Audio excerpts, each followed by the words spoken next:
Ngomongin birokrasi alalan. Assalamualaikum warahmatullahi wabarakatuh. Halo kawan, kita ketemu lagi di obrolan Amira episode ke-12. Kali ini kita kedatangan tamu istimewa, salah satu peserta terbaik di pelatihan Kepimpinan Pengawas Angkatan 3 tahun 2024. Nah, di sini bersama-sama kita sudah ada Pak Usman. Pak Usman, gimana kabarnya? Alhamdulillah sehat Bapak. Oke. Pak Usman boleh memperkenalkan diri dulu untuk menyapa teman-teman kawan. Silakan. Assalamualaikum warahmatullahi wabarakatuh. Perkenalkan, nama saya Usman. Saya dari Kelurahan Kuala Samboja, Kecamatan Samboja, Kabupaten Kutai Kartanegara. Saya di sini sebagai peserta PKP Angkatan ke-3 tahun 2024. Oke. Pak Usman, gimana kesannya nih ketika tadi diumumkan dan menjadi peserta terbaik dari lulusan ini, gimana? Agak sedikit shock ya Pak, karena memang tidak sempat menduga ibaratnya bisa terpilih jadi yang terbaik, nomor 1.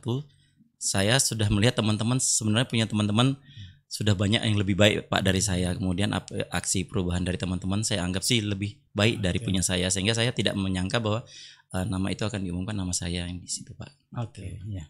Memang banyak aspek ya yang dinilai di dalam pelatihan ini, tapi boleh ceritakan tentang aksi perubahannya Pak Usman, tentang apa? Saya Bapak, aksi perubahan saya ambil itu Pak adalah nelayan selamat. Selama ini kan Pak kita tuh hanya melihat hasil dari nelayan saja. Artinya nelayan melaut, pulang mereka menghasilkan apa, sekian ton ikan ini, sekian ton ikan ini, tanpa pernah memperdulikan tentang keselamatan mereka. Seperti apa para nelayan itu menangkap ikan di laut, bagaimana kondisi mereka, apakah mereka pulang dengan selamat, ataukah sempat terkendala di laut, dulu kena badai dan sebagainya. Sehingga dari aksi perubahan yang saya lakukan itu Pak lebih ke personal nelayannya. Di mana nelayan itu kita tidak pernah menanyakan tentang hasilnya mereka, tapi kita menanyakan ke mereka apakah dia selamat dengan pulang. Keluar 50 orang, apakah nelayan itu kembali dengan selamat ke rumahnya, dengan keluarganya kumpul dengan 50 orang itu juga. Jadi karena itulah Pak aksi perubahan saya lakukan bekerja sama dengan beberapa instansi terkait. Boleh diceritakan Pak Usman, di awal-awal tuh kan biasanya teman-teman itu ya diminta untuk memikirkan tuh gagasan atau ide aksi perubahan yang dilakukan ya, untuk sebagai salah satu tugas yang harus dipenuhi di dalam pelatihan. Sampai kepikiran tuh tentang mengangkat persoalan terkait dengan nelayan itu, ide dan gagasannya munculnya gimana tuh ke waktu itu? Bisa diceritakan? Siap Bapak, terima kasih. Memang Pak, perkenalan diri dulu dari kelurahan saya sih Pak, memang mayoritas nelayan. Kami Kelurahan Kuala Samboja itu memiliki 6.000 warga jiwa masyarakat, kemudian 80%-nya itu nelayan Pak. Jadi memang warga kami hampir mayoritas nelayan. Terus Pak, tingginya angka kecelakaan di laut Pak. Jadi saya sebagai kelurahan di Kelurahan Kuala Samboja itu 1 tahun tuh Pak bisa sampai 12 ataupun 13 orang yang mulai kecelakaan, ada yang meninggal, ada yang alhamdulillah ditemukan terdampar dan sebagainya. Jadi saya lebih perhatian ke nelayan saya, bagaimana supaya kecelakaan laut itu dihindari lah Pak. Bahasanya itu bisa lebih menurun lah Pak dari jumlah yang ada. Karena saya anggap jika sebulan 1 jiwa yang hilang itu Pak, menurut saya masalah jiwa sih Pak ya. Jadi kalau bisa tidak ada sampai kecelakaan, ya diusahakan tidak sampai ada kecelakaan. Gitu Pak.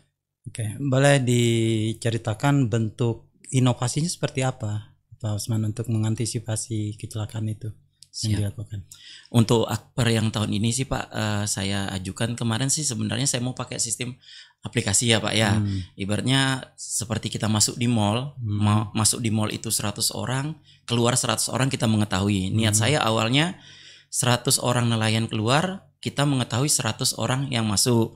Tetapi pada saat saya berkoordinasi dengan Syahbandar, BPMKG, Basarnas dan sebagainya, gimana kita melepas mereka di posisi nelayan itu tidak mempunyai edukasi tentang keselamatan laut, dan gimana melepas mereka di posisi mereka tidak punya life jacket atau safety ke mereka. Jadi akhirnya Pak, karena memang di aksi perubahan itu ada rentetannya Pak ya, ada tujuan tujuan pendek, menengah dan panjang. Jadi di pendek ini kami usahakan dulu kepada nelayan itu memberikan sosialisasi bahwa mereka itu harus mengutamakan keselamatan mereka.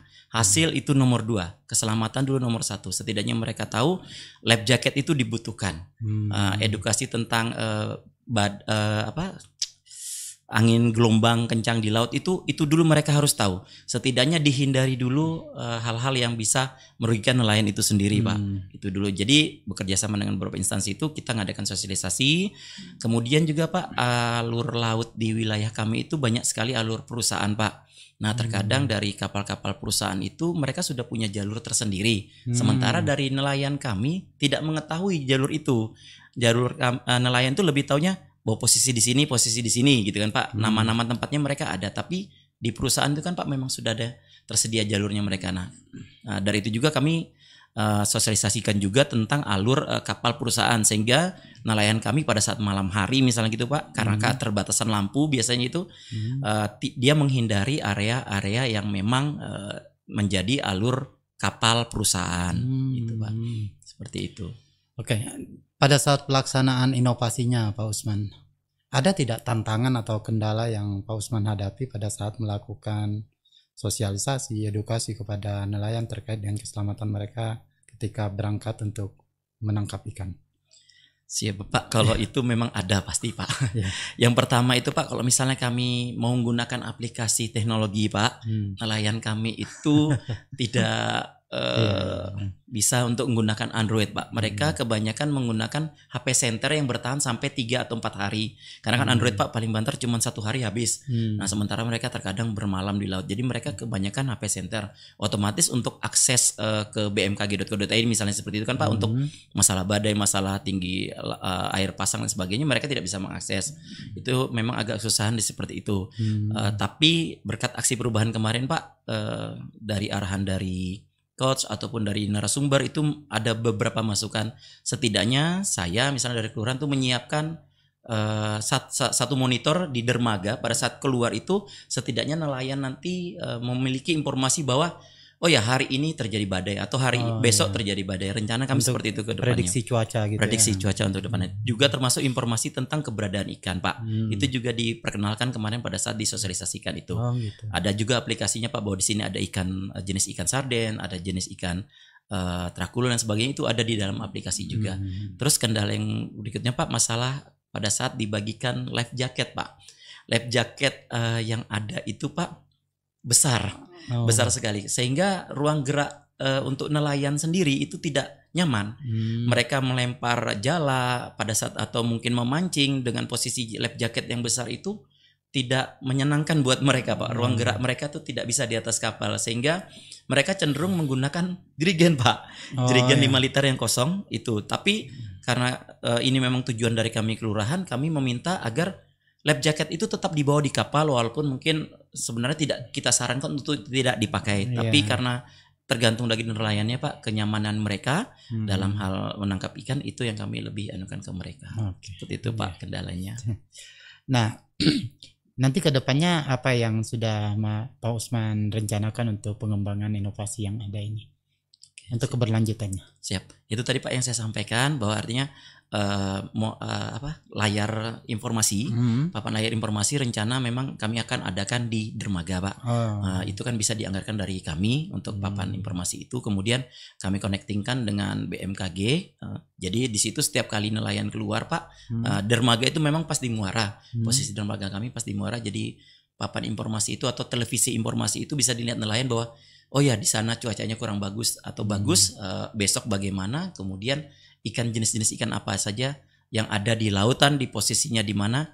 Insya Allah itu akan kami lakukan Pak, karena untuk pengadaan alat itu dari kami kelurahan memang boleh diperbolehkan. Tetapi Pak, kami terkendala masalah pengadaan life jacket Pak. Life jacket itu masuk di dalam kewenangannya BPBD. Kami kelurahan tidak mempunyai kewenangan untuk pengadaan alat keselamatan Pak, karena memang masing-masing sudah ada tupoksinya, sehingga mungkin untuk kedepannya saya mungkin akan berkoordinasi dengan BPBD Kabupaten Kutai Kartanegara, apakah bisa mereka mengadakan life jacket itu untuk nelayan kami yang jumlahnya ribuan. Itu Bapak.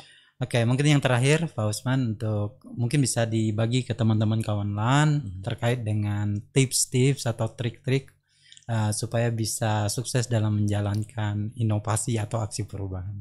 Boleh, Pak Usman. Siap, Apa Pak. tips-tipsnya dari Pak Usman? Silakan. Siap Pak. Yang pertama jelas Pak, arahan coach. Oh, Arahan coach itu sebenarnya Bapak sudah terperinci, baik dari daring kemarin ya Pak ya, habis itu kita klasikal ke tatap muka udah terperinci, artinya bab 1 A B C D E, bab 2 A B C udah sangat terperinci.